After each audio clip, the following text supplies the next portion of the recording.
Donc, on va essayer d'étudier le mouvement d'un corps solide de masse M dans le champ de pesanteur. Évidemment, en première approximation, on va essayer d'étudier le mouvement de ce corps dans des conditions où nous pouvons considérer que le corps est soumis uniquement à son poids.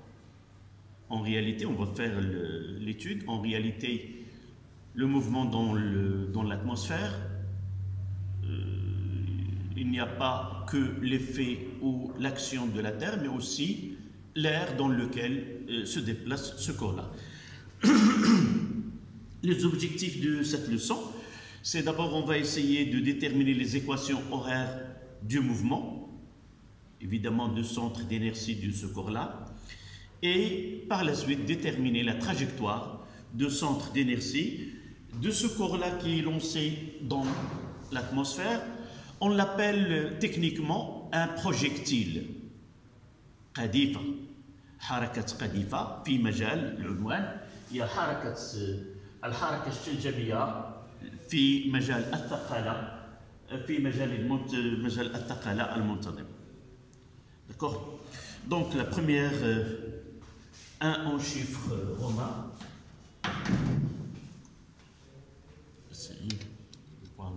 Mieux. Quelles sont les équations horaires du mouvement?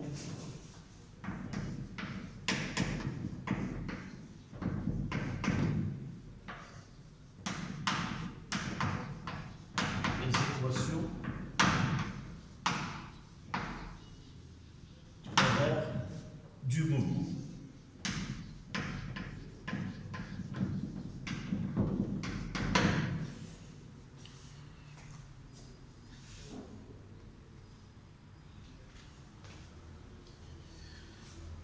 Donc le schéma qu'on va avoir, on a un point O, on va lancer ce corps-là avec une vitesse initiale V0.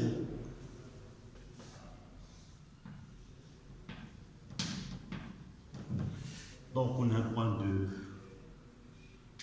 la surface par exemple de la Terre et on va associer. On va, d'après les lois de Newton, c'est obligatoire de choisir un référentiel. Un référentiel, c'est un corps solide de référence. Dans ce cas-là, c'est la Terre. Et on associe à ce corps solide un repère.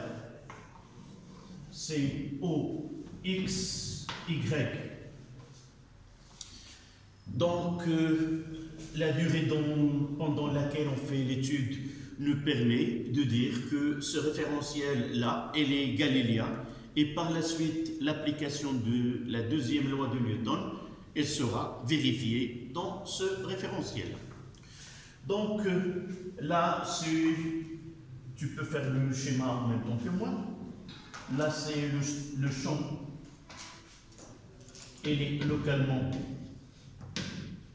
uniforme. Donc par choix, cette vitesse initiale, il va faire un angle alpha. Et ce corps-là, il est lancé dans l'air.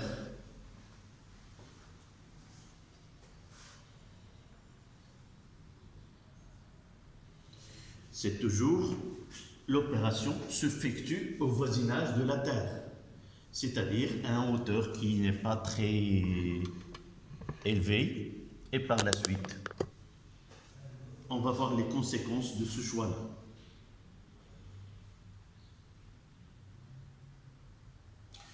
Parmi les exemples qu'on peut avoir, ce projectile-là peut être une balle de golf, peut être une balle de tennis et même aussi une balle de football ou autre qu'on peut avoir dans les exercices. D'accord? Donc, un A, système étudié. Système étudié.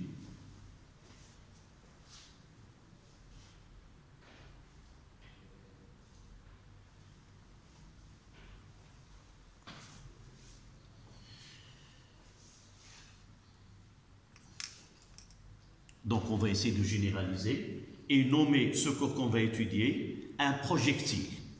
Donc système étudié à la ligne. Un projectile de masse M. Un projectile de masse M. Et de centre d'inertie G. Et de centre d'inertie G.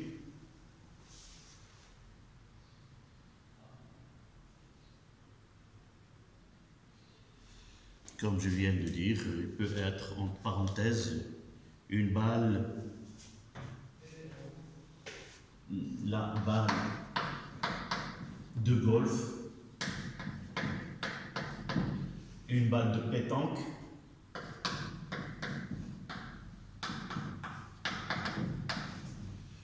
une balle de pétanque ou autre projectile.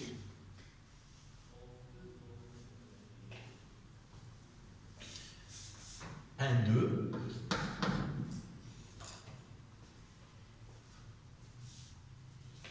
Choix de référence. Choix de système de référence ou choix de référentiel.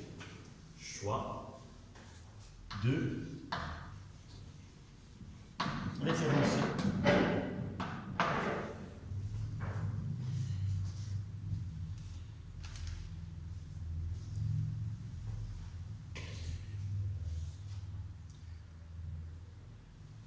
Deux points. Le référentiel d'étude,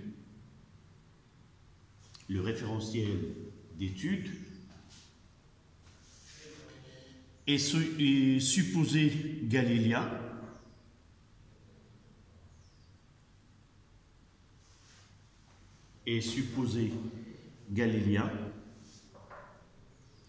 Du fait de la durée de l'expérience.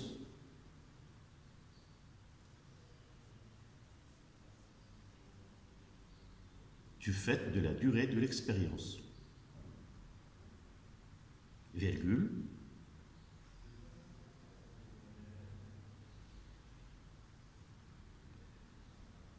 La surface de la Terre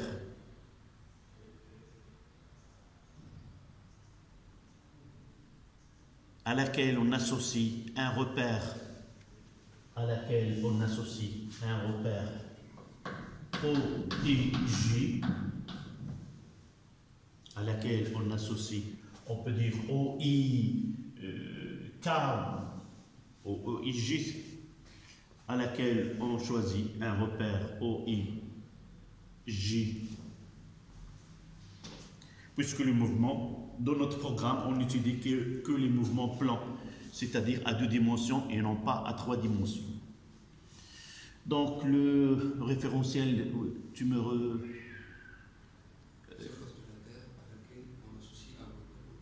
Oui, un repère OIJ. D'accord. Donc on passe à 1,3.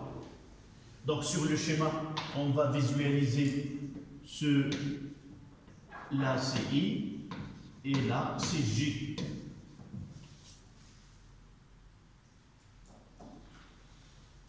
Un 3.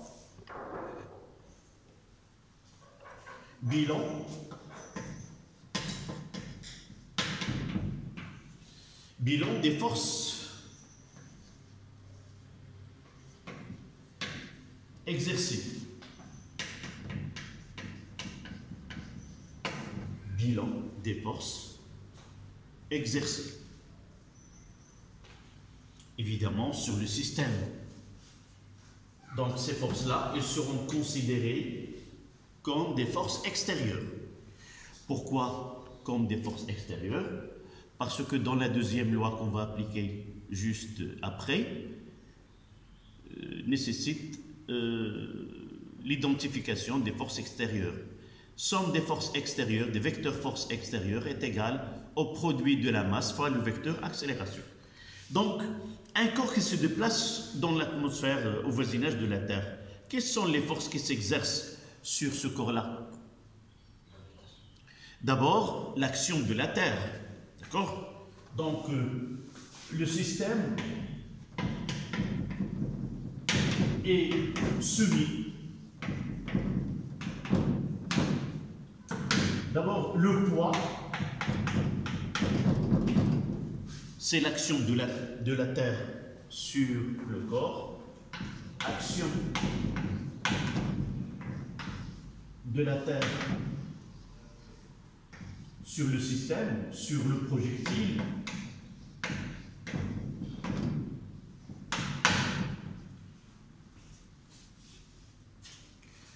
Qu'on va le détecter. Et dans l'air, il y a deux corps qui s'exercent sur un corps qui se déplace.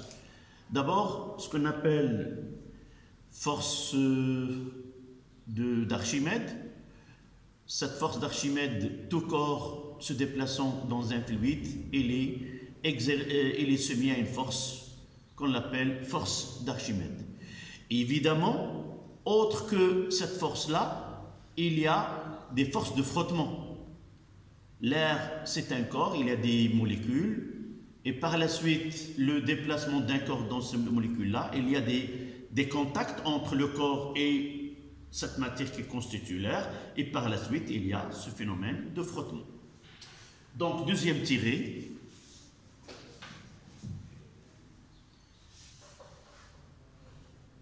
Le projectile se déplaçant dans l'air, le projectile se déplaçant dans l'air est soumis, deux points, dans l'air, est soumis, première étoile, la poussée d'Archimède,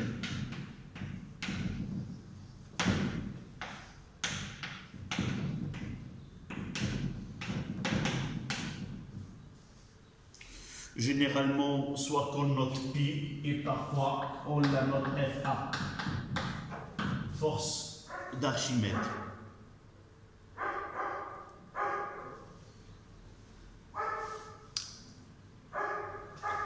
Et le deuxième point,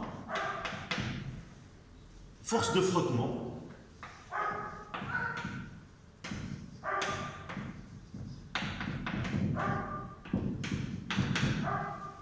Force de frottement de l'air.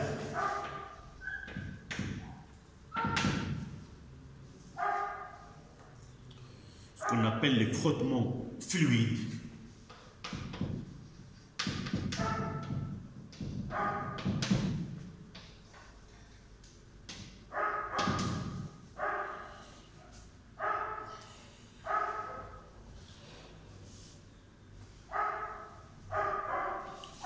D'une façon générale, ce F, son intensité, est égale à une constante fois V à la puissance n. On peut avoir n est égal à 1 ou n est égal à 2 ou autre. On va prendre le cas le plus simple, c'est F, elle est proportionnelle, on verra ceci par la suite. Et les caractéristiques de cette force, F, F est collinéaire à V, au vecteur vitesse, c'est-à-dire même direction, collinéaire à VG et de sens opposé.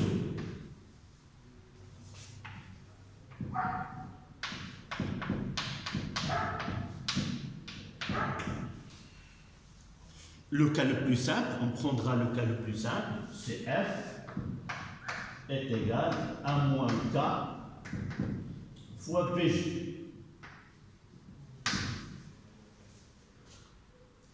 Par exemple,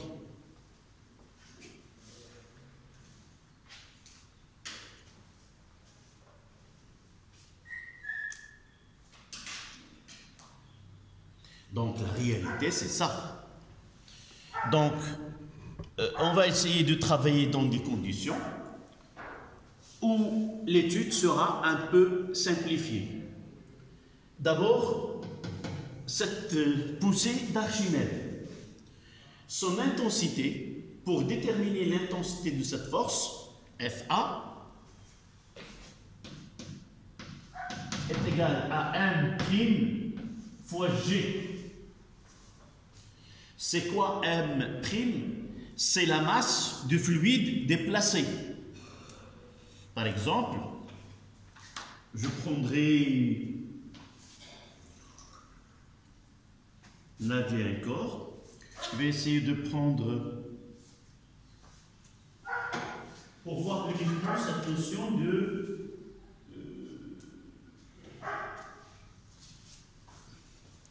là, il y a un volume. Donc, lorsque je mettrai ce corps-là, vous voyez que le niveau de l'eau a déplacé. De là à là, on l'appelle le volume déplacé. On peut faire d'une autre manière, c'est-à-dire remplir le bécher jusqu'au fond, jusque-là. Et lorsqu'on va mettre ce corps-là, il y a déplacement de liquide. Ce liquide-là, on détermine sa masse et on peut calculer cette M-là. Dans notre cas, le fluide qu'on utilise, c'est l'air.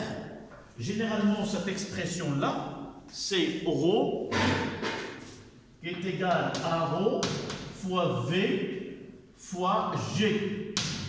Ρ, c'est quoi? C'est la masse volumique du fluide dans lequel se déplace le corps. Le projectile, c'est-à-dire dans notre cas, c'est ρ de l'air.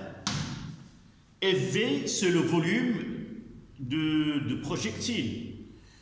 Et à partir de calcul, si nous essayons de comparer le poids M fois G avec ce ρ fois V fois G, on trouvera que cette FA, elle est négligeable devant le poids. Du fait que la masse volumique de l'air, elle est très petite relativement à la masse du projectile. C'est-à-dire, pour travailler dans des conditions où on peut négliger FA, la force d'Archimède, cette poussée d'Archimède, on doit dès le départ choisir les conditions de travail. Connaissant que la masse volumique de l'air elle est faible, donc on doit choisir un corps dont la masse volumique elle est très grande. Et ainsi, en faisant les calculs, on trouvera que FA elle est négligeable. D'accord? Donc, pour la force de frottement du fluide, F est égal à K fois V.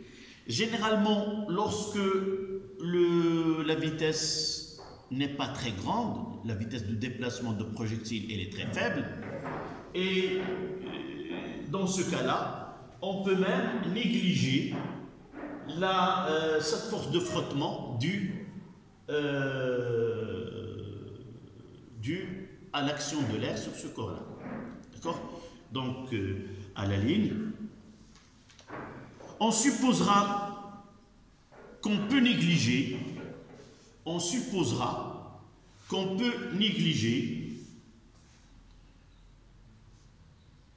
FA, la force, celle-là, FA, la poussée d'Archimède. On supposera qu'on peut négliger le vecteur FA. Tu ouvres la parenthèse, vous ouvrez la parenthèse. La masse volumique de l'air est très faible devant la masse volumique de l'air est très faible devant la masse volumique de l'air est très faible devant celle de projectile.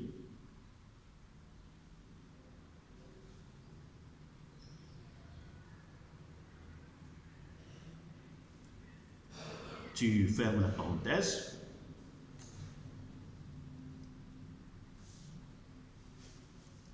Et puisque la vitesse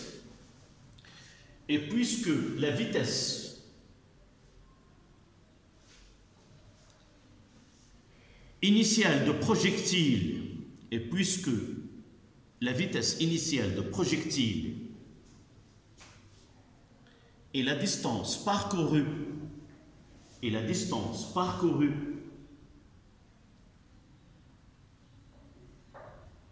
suffisamment faible,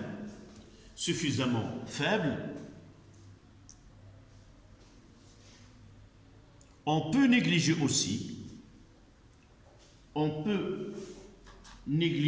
aussi petit f qui est la force de frottement devant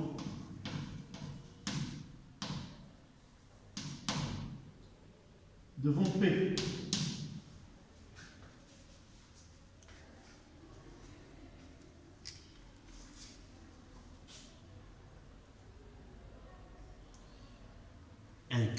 Conclusion.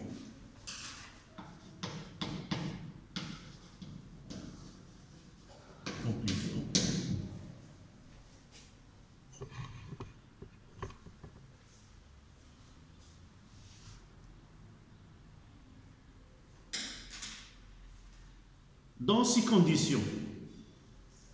conditions, on pourra considérer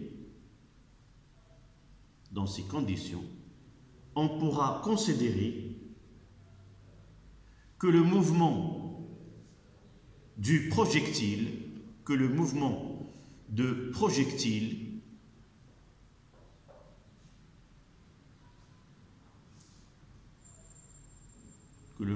projectile se fait sous l'action uniquement de son poids.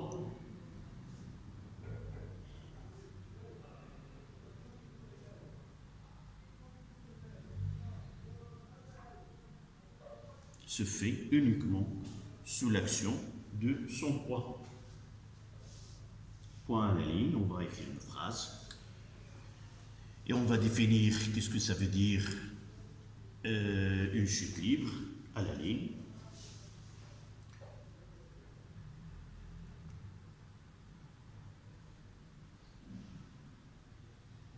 Le mouvement donc de projectile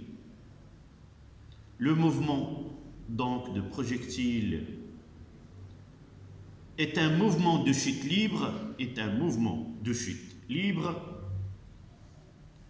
dans un champ de pesanteur uniforme.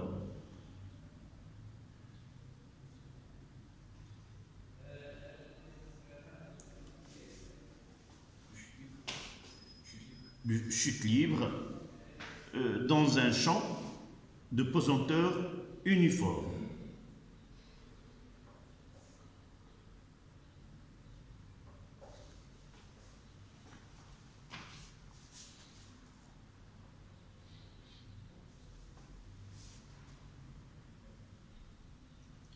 Donc là, on va revenir maintenant, on va essayer d'arriver à les équations horaires du mouvement d'une telle chute. Donc 1,5, coordonnées de vecteur accélération. Coordonnées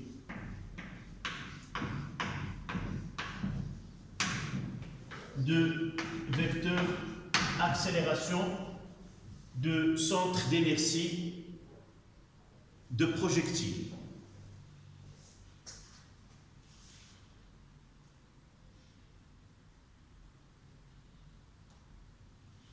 Donc nous revenons à notre étude. On va considérer à l'instant t, à t égale à 0,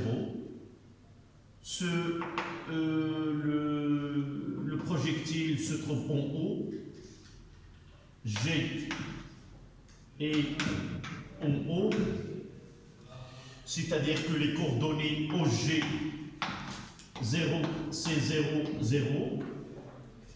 Et aussi, on va considérer que la vitesse initiale fait un angle alpha. Cet angle alpha, on le nomme dans ce type un nom technique, c'est l'angle de tir. L'angle l'angle de tir. Évidemment, on parle d'un projectile, Qadifa, ou comme si on c'est une arme, et par la suite on tire, ça veut dire que cet angle-là, on l'appelle angle de tir, noté alpha. D'accord? Donc, on va essayer maintenant d'atteindre les coordonnées de vecteur accélération. D'accord? Et qu'est-ce qu'on va appliquer? On va appliquer, lorsqu'on parle de l'accélération, nous avons déjà donné dans les lois de Newton, il y en a 3. Première loi, c'est le principe d'inertie. Deuxième loi, c'est celle qu'on applique dans cette leçon. La deuxième loi, c'est quoi? C'est une relation, d'abord, c'est une relation qui lie les grandeurs cinématiques, l'accélération, le vecteur vitesse et le vecteur déplacement, aux grandeurs dynamiques qui sont les forces, dans notre cas. Donc, nous avons, d'après les paragraphes que nous avons donnés ici, nous sommes arrivés à dire que lors du déplacement de ce projectile, il ne se met qu'à son poids.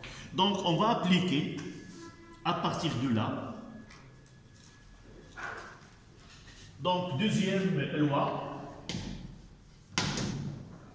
de Newton, sigma des forces extérieures est égal à M fois AG. Et là, nous n'avons que le poids. Donc, P est égal à M à G.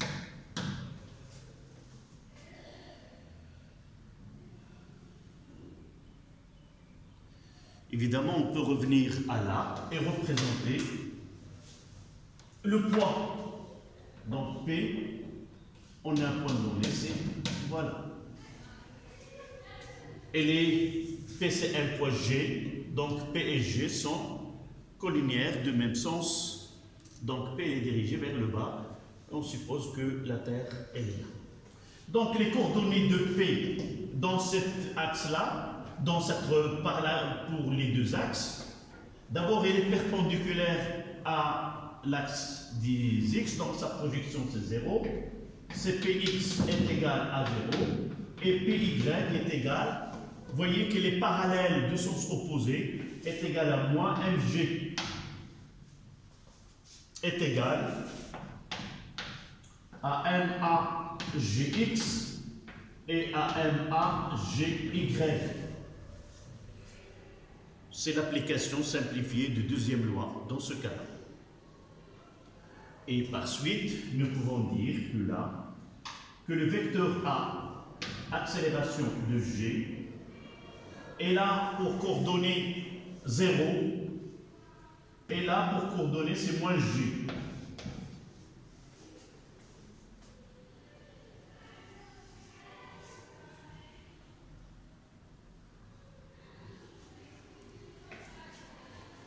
Et de là, vous voyez que le module de HG est celle de G. Et de là, ce vecteur, on le connaît, ce G, en première année ou en tronc commun, c'est l'intensité de pesanteur. Mais là, nous voyons qu'il a la dimension de quoi? D'une accélération.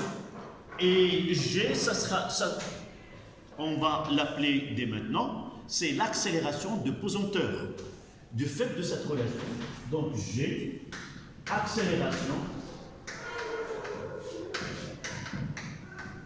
de pesanteur.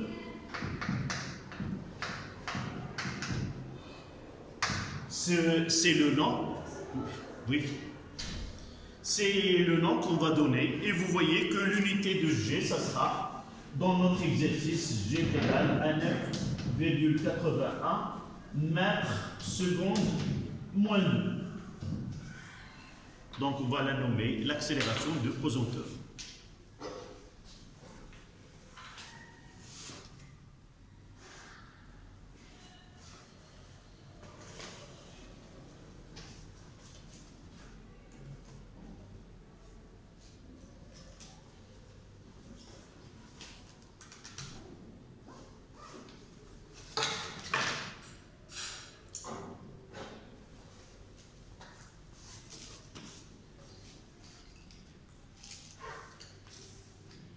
Accélération de pesanteur.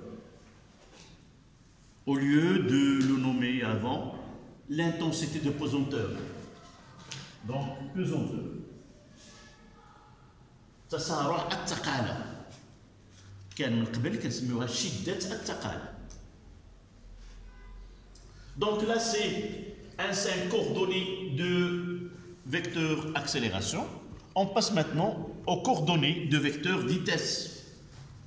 Ça sera 1,5, 1,6, coordonnées de VG, de vecteur vitesse, de centre d'inertie de projectile se déplaçant dans un champ de pesanteur uniforme.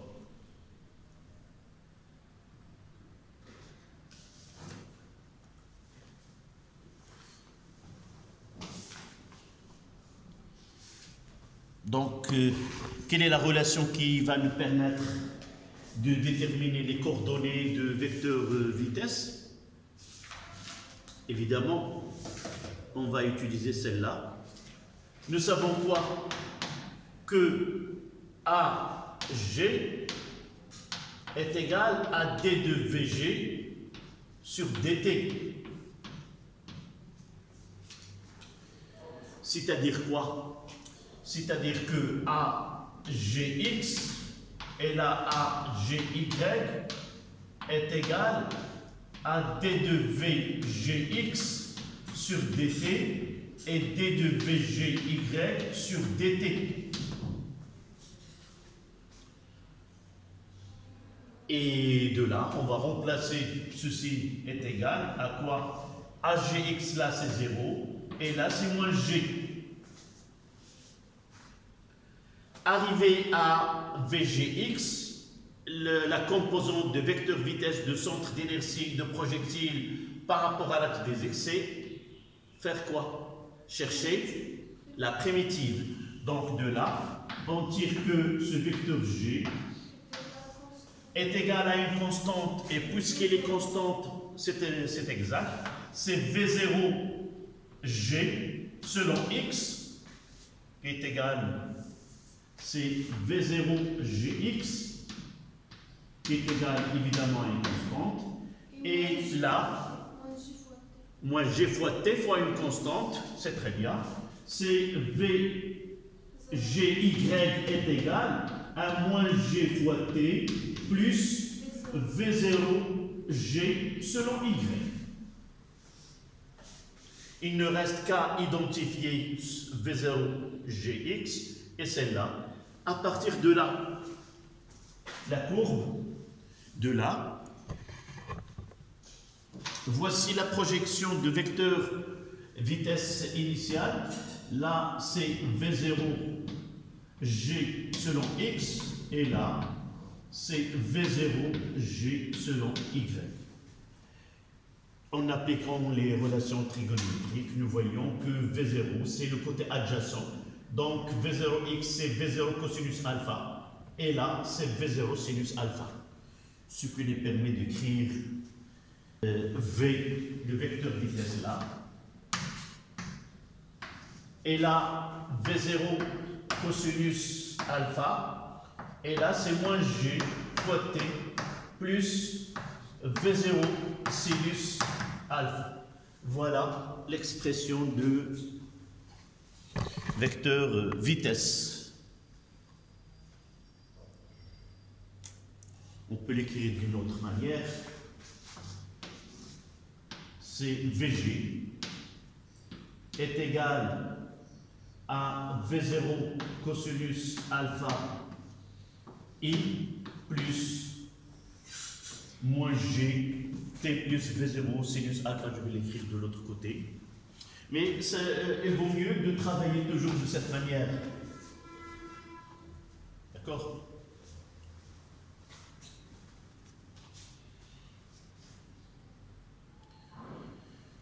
Voilà les vecteurs vitesse. Vous voyez là que le vecteur vitesse est là deux composantes. La composante sur l'axe des x, elle est constante, et la composante sur l'axe des y, elle varie. Et si nous essayons de voir comment il varie la composante VY sur l'axe là,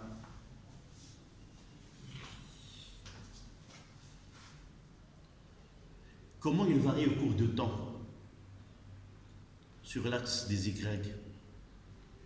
Pour connaître la variation d'une fonction, qu'est-ce qu'on fait?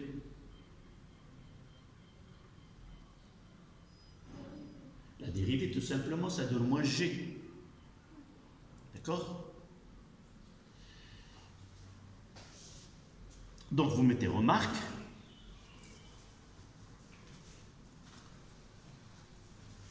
La composante horizontale du vecteur vitesse est constante.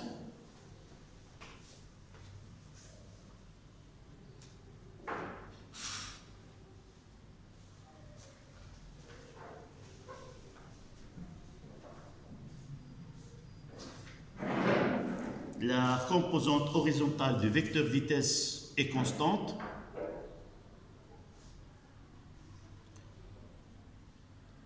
Par contre, la composante verticale,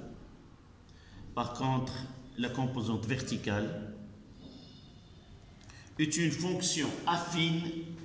Par contre, la composante verticale est une fonction affine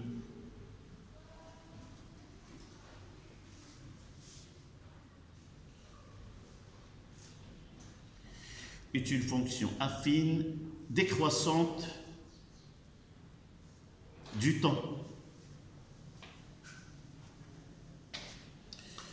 Évidemment, là, on parle de la fonction qui est décroissante par dérivée, mais on va voir par la suite la nature du mouvement, comment il est. On va voir lorsqu'on détermine d'abord les équations horaires de mouvement. Comment uniformément varier, sur quel axe? Sur l'axe des Y, mais il est uniforme sur l'axe des X. D'accord? Donc, on passe à un set.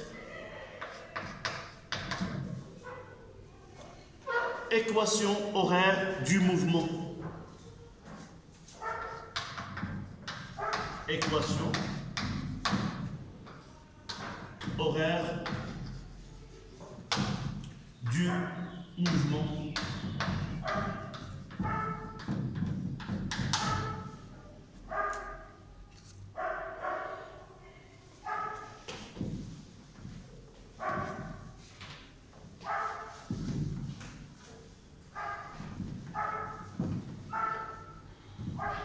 Donc, on fera le même travail que nous l'avons fait avec le vecteur vitesse.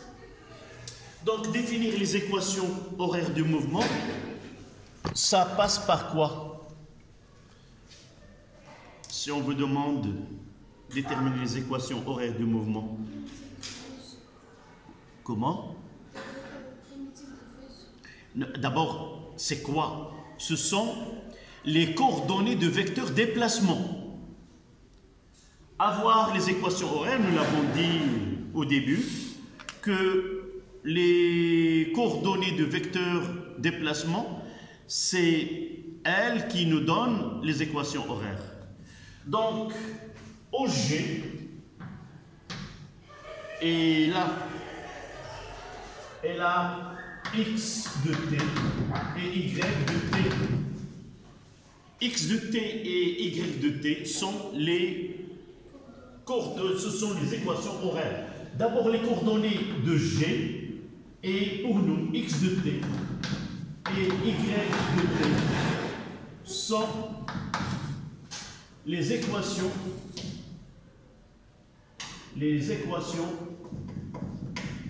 horaires du mouvement.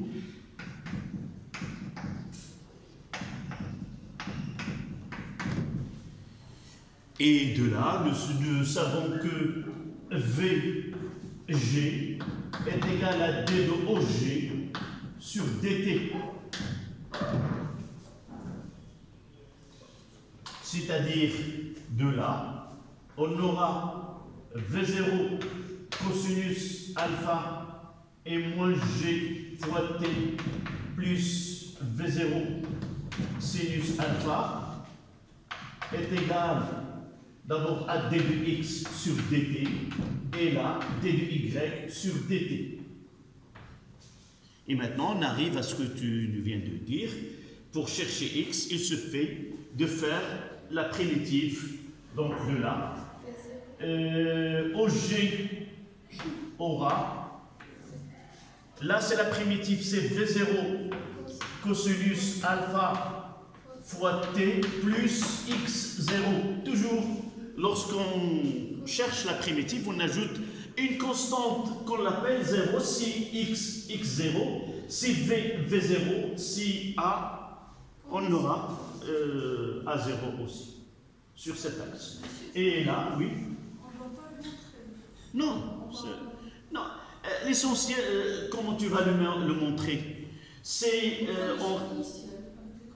oui, avec les conditions initiales, c'est déjà donné ici. Donc, notre problème, c'est pas... ça, c'est un acquis, on l'a dit dans le cours.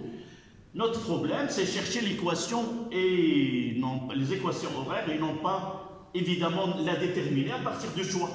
D'accord? C'est déjà choisi que x0. Là, la nomination, tu ne la montres pas. Toujours, lorsque je cherche une constante, je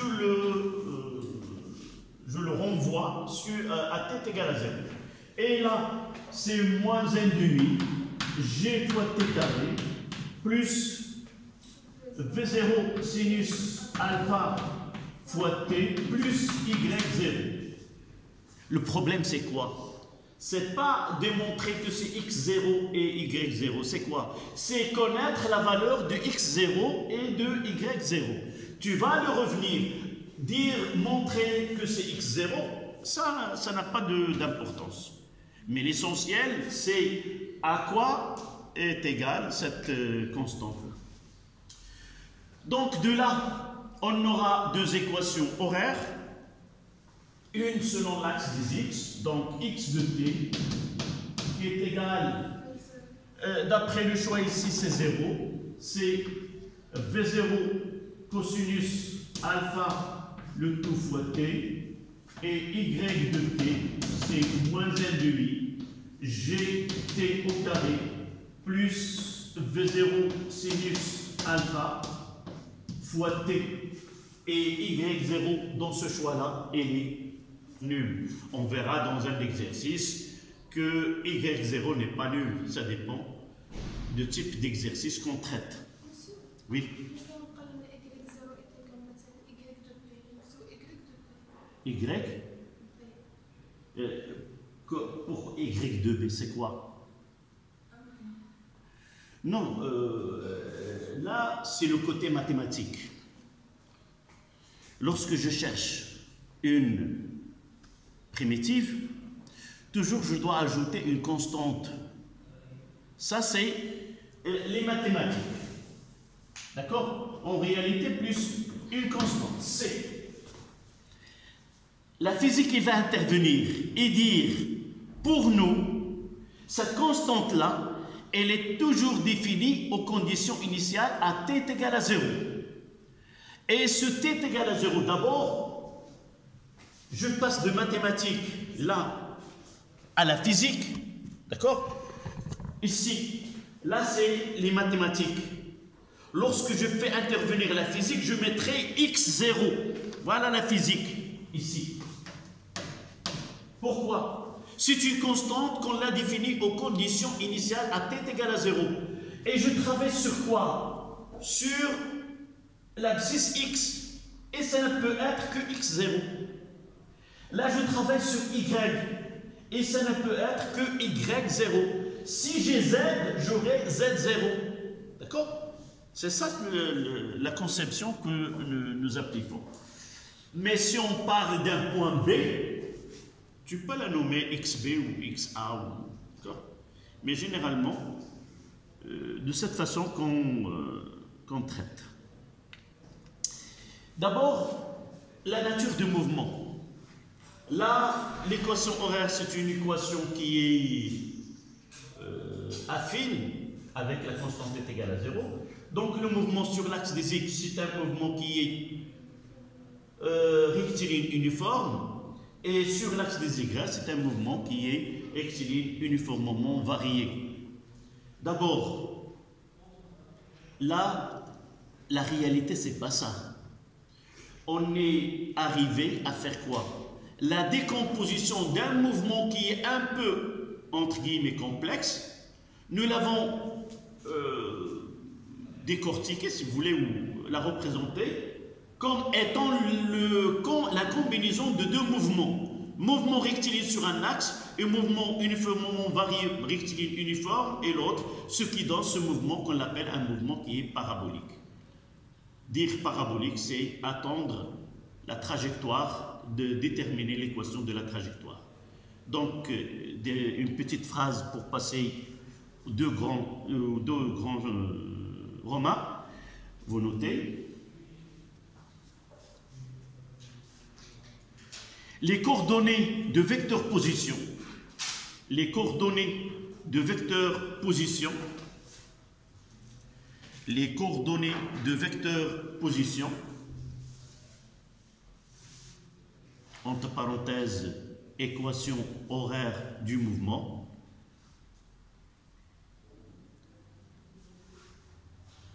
Équation horaire du mouvement, vous fermez la parenthèse, nous montre que le mouvement de projectile est plan. Que le mouvement de projectile est plan. C'est-à-dire la trajectoire de G, c'est-à-dire la trajectoire de G est contenue dans le plan XOY, est contenue dans le plan XOY.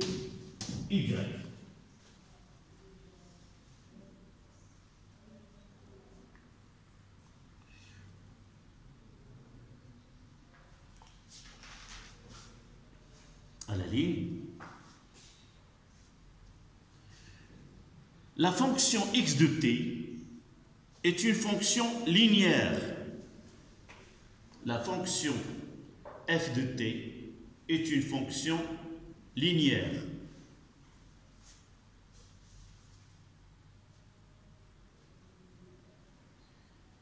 Virgule. Par contre, la fonction y de t,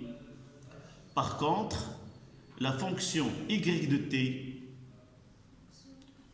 est une... Non, elle est d'ordre 2. Donc c'est une parabole. Là c'est une droite, là c'est une parabole. On va le voir juste après donc pour la trajectoire. La fonction y de t est une parabole. Est une parabole.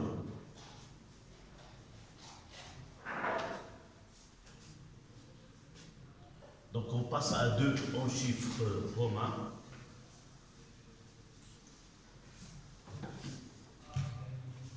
Quelle est la trajectoire de centre d'inertie quelle est la trajectoire de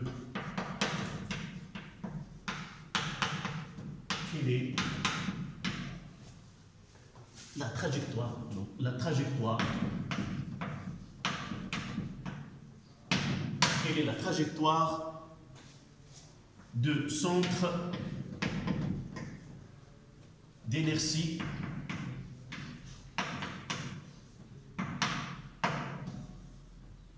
de projectile.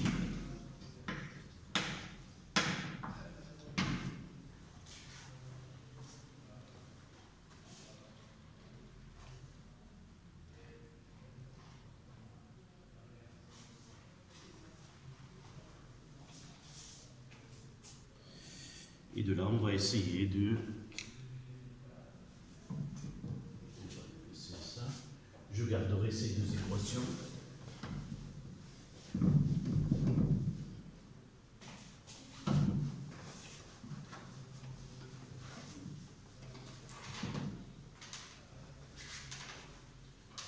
Donc, on commence par de 1, équation de la trajectoire.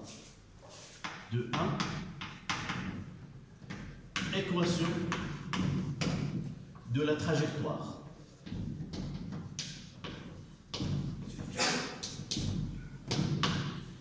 Équation de la trajectoire.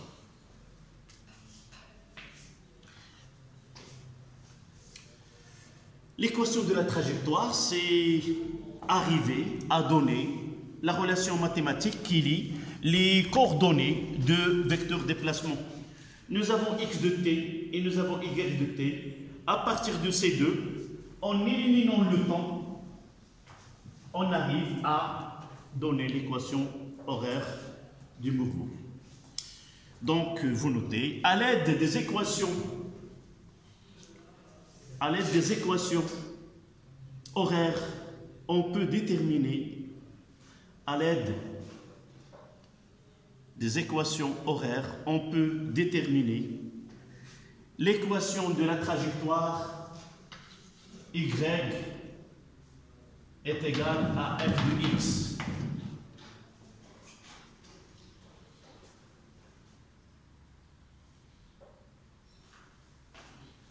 Et on va procéder. S'il vous plaît, essayez de noter ces deux relations que nous avons déjà données. La première, c'est 1 et la deuxième, c'est 2. Donc, de 1, on peut tirer que t est égal à x sur v0 cosinus alpha. Et on va nommer celle-là un prime. On va mettre un prime dans 2. Et on aura y est égal à moins g fois x au carré sur 2 fois v0 carré cosinus carré alpha plus la V0 sinus alpha et on divise par V0 cosinus alpha, le V0 se simplifie, le sinus sur le cosinus ça donne tangente et il reste x fois tangente alpha. Voilà l'équation de la trajectoire.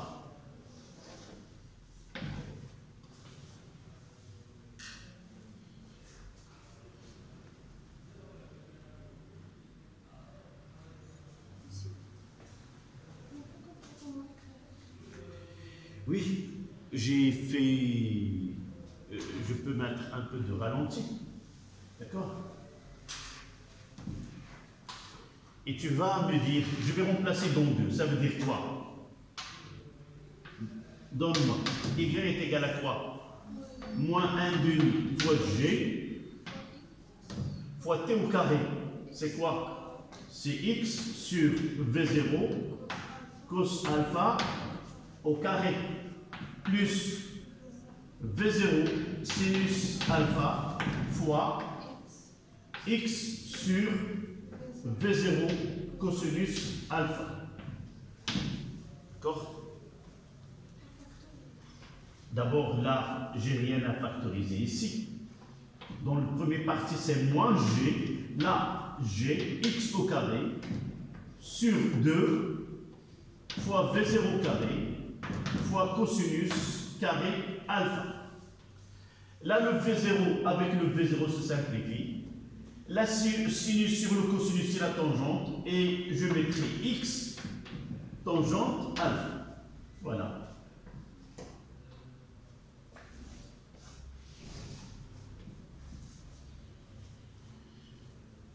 Et vous voyez que x carré, x, c'est l'équation d'une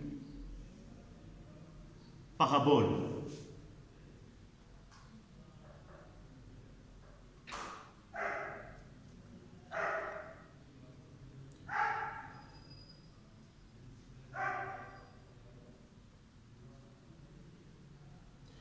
Et vous voyez ce signe-moi nous permet de connaître la concavité de parabole.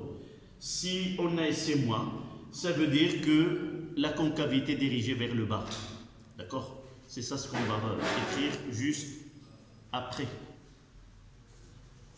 Monsieur, cette équation de la trajectoire, Oui. vous êtes à concavité? Non. On va voir juste après.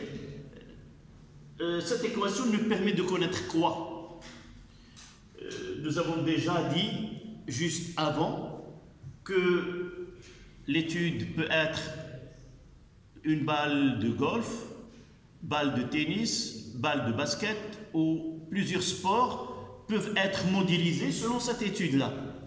Par exemple, on verra que comment un sportif peut améliorer ses chiffres, ses propres records. C'est-à-dire comment un golfeur peut atteindre la cible et essayer de jouer sur certains paramètres. C'est ça ce qu'on vient de dire, que cette trajectoire est une parabole dont la forme de cette parabole dépend des conditions initiales, là V0, d'accord, et l'angle alpha. Donc, celui qui va essayer, un athlète, un golfeur qui va essayer d'atteindre là, pour avoir exactement ce qu'on va appeler juste après, on va le discuter, la portée de ce tir, alors là, elle doit s'habituer ou il doit pratiquer de telle façon à choisir un angle bien déterminé et aussi une vitesse bien déterminée. Donc, c'est ça les entraînements que lui donne. Ce n'est pas de la physique, mais généralement, l'entraîneur ou celui qui l'encadre, il va essayer de lui donner un angle de 45, essayer de mettre, par exemple, déplacé. Là, il va essayer de choisir une vitesse, soit il joue sur la vitesse et l'angle en même temps, ou la vitesse et garder l'angle, et ainsi de suite. On va voir dans l'application, d'accord? Donc, on va écrire une phrase. L'équation de la trajectoire est celle d'un parabole.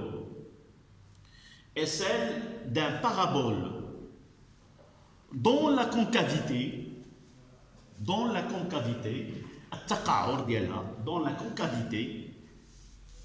est vers le bas.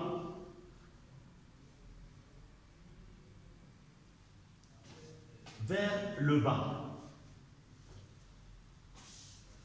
Virgule. On remarque que l'équation de la trajectoire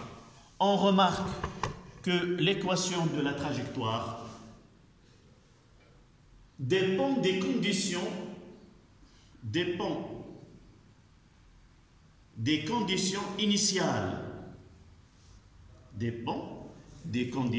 initiales. Deux points, V0 et alpha. Angle de tir, vitesse initiale, et angle de tir alpha.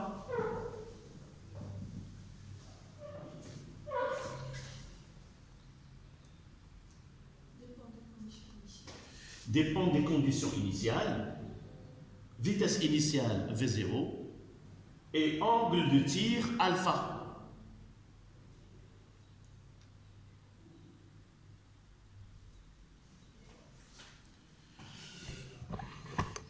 Et là, on va essayer de traiter le côté pratique de cette étude-là. Donc, de 2, notion de flèche, notion de flèche et de portée.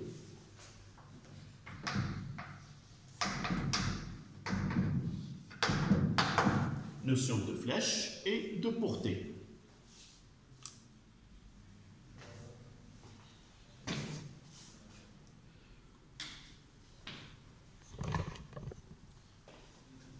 Si on revient à ce schéma-là, nous voyons qu'il y a généralement 2 points essentiels dans ce schéma-là. D'abord, ce point-là, c'est le point le plus haut de la trajectoire. On va la noter H. Et là, ce point-là, on va la noter P. Donc, lorsqu'un athlète ou un sportif exécute un mouvement de ce type, là, en choisissant ce V0 et ce alpha, elle va définir des valeurs bien précises de H et de A.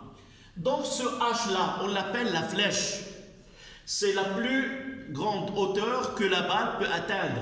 Ça sera Y max. Donc, Y commence par 0 et atteindra là Y max. Et de ce côté-là, on l'appelle la portée, el-mada. Ça, la portée, c'est un terme qui est technique, même en arabe. Mada al-qadifa, يعني شنو هي المسافة الأقصى المسافة اللي يمكن توصل لها.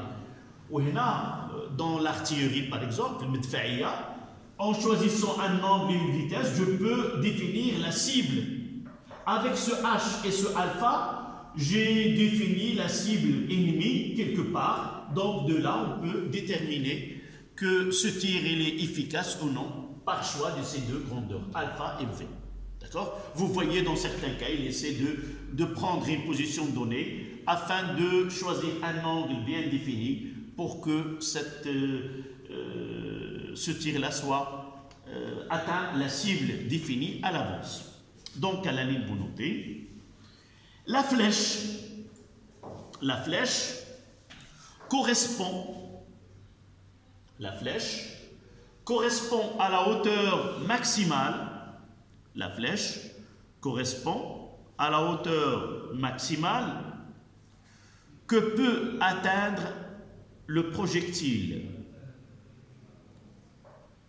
La flèche correspond à la hauteur maximale que peut atteindre le projectile.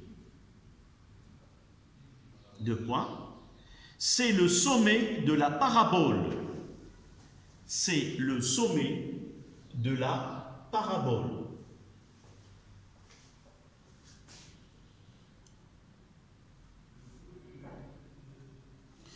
Et on va essayer de représenter le vecteur vitesse au cours du temps sur sa trajectoire. Nous savons que le vecteur vitesse, il est tangent à la trajectoire. Ça, c'est par définition. Toujours, le vecteur vitesse, il est tangent à la trajectoire. Donc, en ce point-là, VH, il est tangent, donc il est vertical. VH vertical, ça veut dire que la projection de V sur l'axe des Y est égale à 0. C'est-à-dire VHY est égal à 0. Voilà comment on peut déterminer ce YH à partir de cette étude-là. Mais on peut le faire mathématiquement. Vous voyez qu'en ce point-là, la dérivée est égale à 0. On va voir les deux. Soit appliquer celle-là, soit partir de la trajectoire. À la ligne, vous notez. La composante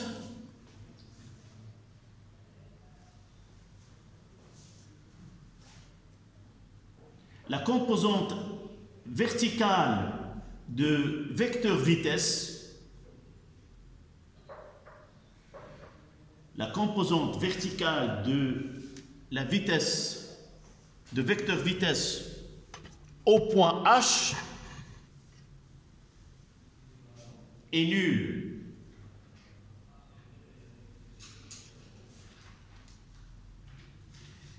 Et si nous essayons de revenir à V, vous mettez c'est-à-dire, là, V, on a V0 cosinus alpha, et là, moins G fois T plus V0 sinus alpha. Donc, VH, ça sera V0 cosinus alpha, et là, moins G fois TH plus V0 sinus alpha. Et ce VH là est égal VHY, là est égal à 0. VHY est égal à 0, ce qui nous donne TH est égal à V0 sinus alpha sur G.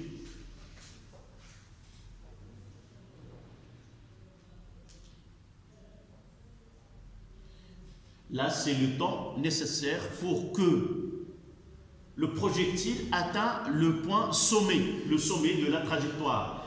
On peut vous poser cette question, calculer le temps pour atteindre le sommet. C'est de cette manière qu'on va le déterminer.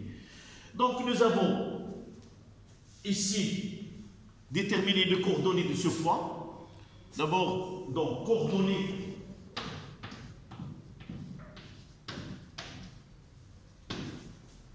de H, et ça sera quoi? On va revenir à OM. D'accord? Coordonnées de point H. Donc, OH, c'est, nous avons là V0 cosinus alpha fois TH. Revenez à l'équation horaire, c'est V0 cosinus alpha fois T. Mais puisqu'on parle de H, donc ce sera TH. Et là, c'est moins 1,5 G TH au carré plus V0 sinus alpha, le tout fois TH. Voilà les coordonnées de point H. Il suffit de remplacer TH par sa valeur. Donc, on aura XH est égal, c'est V0 cosinus alpha. TH, nous l'avons ici, c'est V0 sinus alpha, le tout sur G.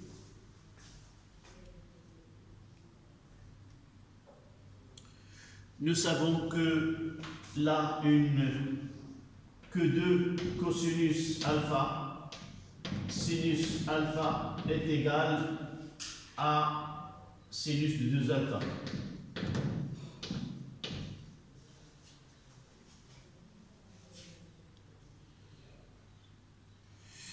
Je vous rappelle d'où vient cela. Ça vient de cos de A plus B est égal sin de A plus B.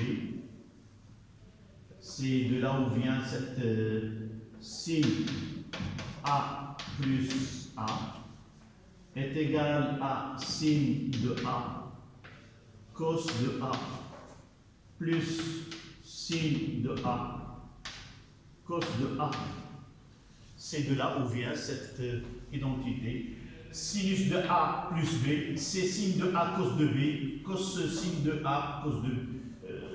D'accord? En réalité, voilà les A, la A et la B, la sin de A cos de B,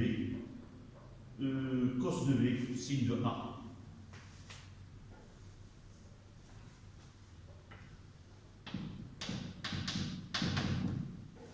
Voilà.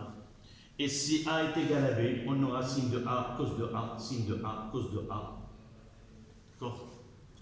Ce qui nous permet d'écrire ce XH est égal À V0 là, il y a un carré. V0 fois V0, c'est V0 carré. Là, c'est sinus de 2A sur 2G. J'ai ici que cosinus de A, sinus de A, et par la suite, je dois diviser par 2, et ça vient le 2 ici. Maintenant, Y de H. Évidemment, ces relations, vous devez vous les maîtriser, parce qu'on vous demande... Qu'est-ce que j'ai fait ici? Donc, je passe à Y.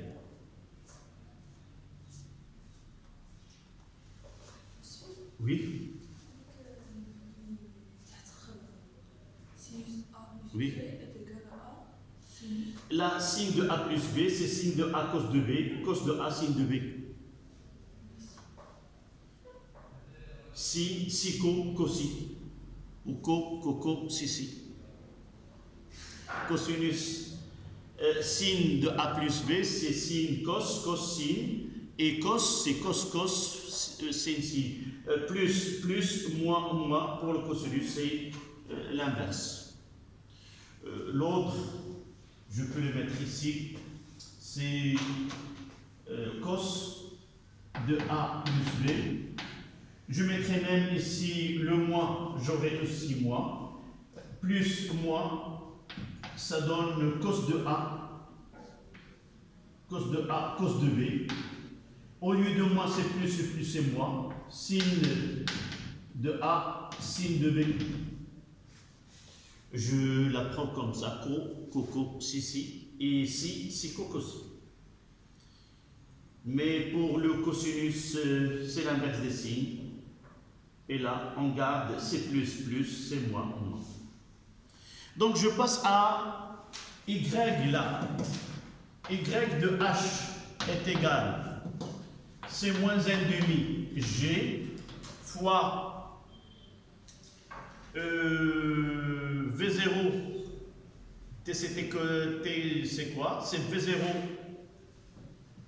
sinus alpha sur G, le tout au carré, plus V0 sinus alpha fois TH qui est V0 sinus alpha sur G.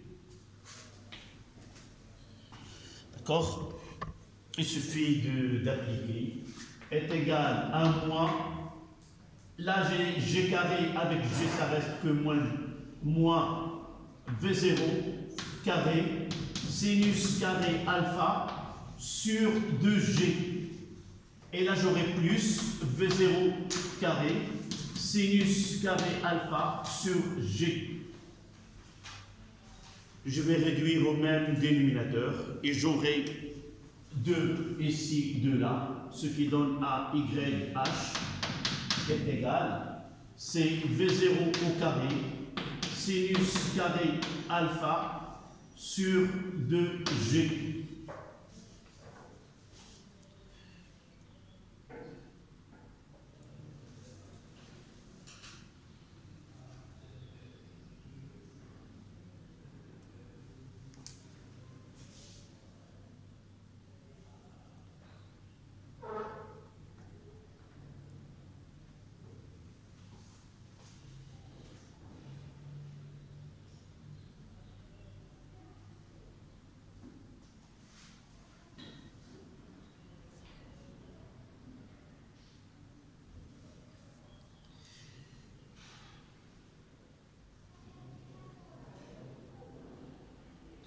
Et là, on peut discuter un petit peu sur les valeurs maximales que peut prendre XH et YH.